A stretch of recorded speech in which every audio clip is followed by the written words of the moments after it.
ரெண்டு கோட்ரு அண்ணா ஒரு ஃபுல் பாட்டில் விஸ்கி கொடுங்க. இங்க பாருடா, பொம்பளை புள்ள சரக்கு அவங்க வந்திருக்கு. வந்தா உனக்கு என்ன? అన్నా ఇదో ఫిష్ ఇవ్వా? అన్నా అదొక్కటే బతకడం కష్టం అన్నా. నేను ఒక్కనే అన్నా, బతుకుతాలేను.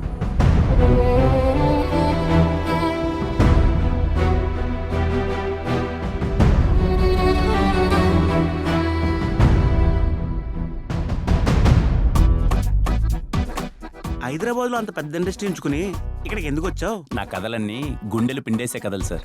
అవి తెలుగులో తట్టుకోలు. ఏం చదువుకున్నావు బాబు? జీవితాన్ని అంటే చదువు అబ్బలేదు అని చెప్తున్నాడు ఆంటీ. ఈవిడేంటన్నా తెల్లారే మొదలు పెట్టేసింది.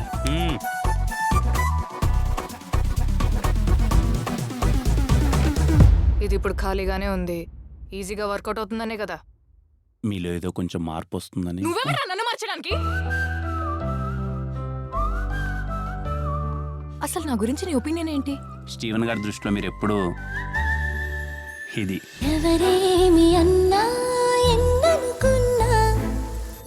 జీవితంలో ఎలాంటి అవసరం వచ్చినా దీన్ని ఎప్పుడు వదులుకోలేదు. ఇది మీకు ఇస్తున్నానంటే ఆలోచించండి, మీరు నాకు ఎంత ఇంపార్టెంట్. ఆ క్షణం అనిపించిందండి, మనమే చిరంజీవి కదా అని.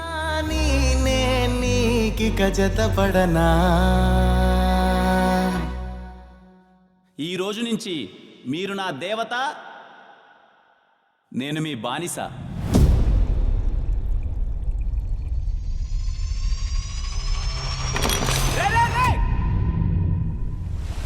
నా మనసులో స్టీవెన్ తప్ప ఇంకెవ్వరూ లేరు. నాకెందుకు అబద్ధం చెప్పారు? మీ బ్రాడ్ మైండ్ సెట్ ముద్దు దగ్గర ఆగిందా, లేక ఇంకేమైనా చేశారా?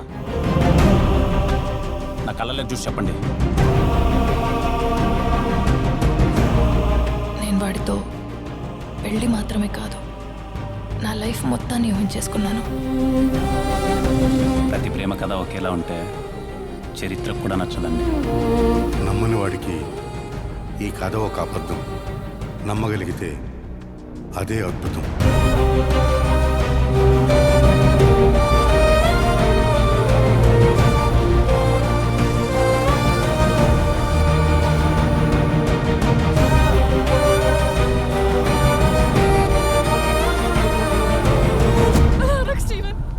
అది ఊహించుకుంటుంటే తల పట్టేసినట్టుంది స్టీవెన్.